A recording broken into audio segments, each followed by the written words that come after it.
মেয়ে ধর্ষণের শিকার হয়েছে।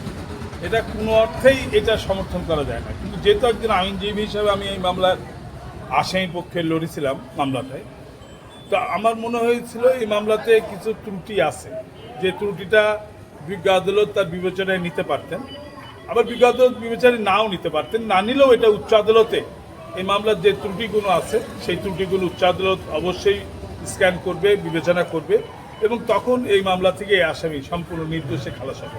কারণ এই মামলায় খুব বড় ধরনের কিছু ত্রুটি, ঘটনাস্থলের বর্ণনা এবং আপনার রেপ, ভিকটিমের কোনো পরিধেয় বস্ত্র, কোনো রকম তার মেডিকেল ডিএনএ টেস্ট, এইসব কিছুই হয়, যেই বেনিফিট আমরা উচ্চ আদালতে পাবো।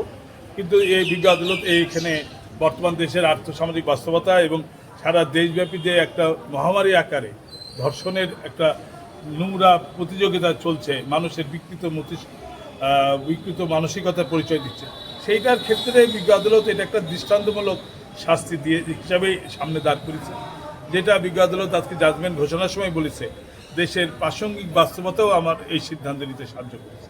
ঢাকার শিশু রামিসাকে ধর্ষণ পরবর্তী হত্যাকাণ্ড ঘটনা নিয়ে সারা দেশে যখন একটা উদ্বেগ পরিস্থিতি, বিচার বিভাগ,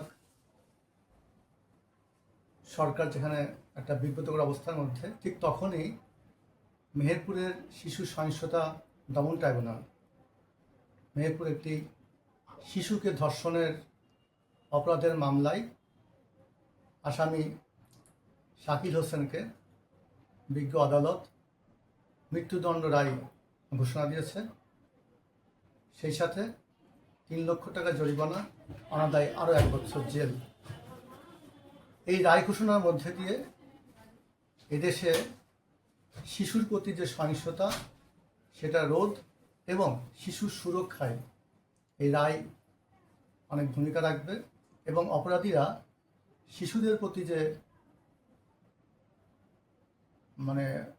সহিংস মনোবৃত্তি কিংবা যে শিশুদেরকে বিভিন্ন কাজে তাদেরকে ব্যবহারের যে প্রবৃত্তি, সেখান থেকে অপরাধীরা নিবৃত হবে।